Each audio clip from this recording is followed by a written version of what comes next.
I was looking for a correction, but now I rather think that we'll make a peak sometimes within the next 30 to 60 days and then go down meaningfully. What's meaningfully? Well, 20 to 30%.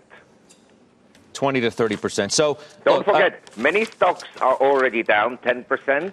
The home builders are down roughly 15%. Airlines have just dropped around 10%. And then you have lots of individual stocks from Twitter to Yelp and so forth that are down 30, 40% already. So we're not exactly in a uniformly strong market. The Russell 2000, which represents 2,000 companies, is down 2% for the year. Right.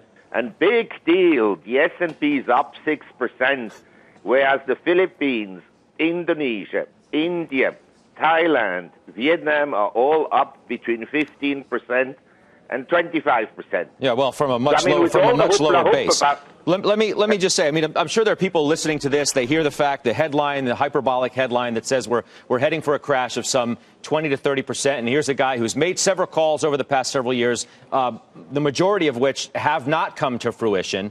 So why should we listen to Marc Faber this time, who's basically singing the same tune? And let me just say, you called for a crash last August. The stocks are up 17% since then. March 13th. I called for a correction. Yeah, March of 2013, you basically said the same thing. Stocks are up 30% since then. In May of 2010, you said we ain't seen nothing yet. We all know what we've done since then. The week that President Obama was elected in November of 2012, you say protect your assets with machine guns or maybe even a tank. The S&P's up 45% since then. So just help me deal with that. You can deal with it if you were long Treasury bonds. And you may recall last October, November, when CNBC interviewed me, I said to be long Treasury bonds.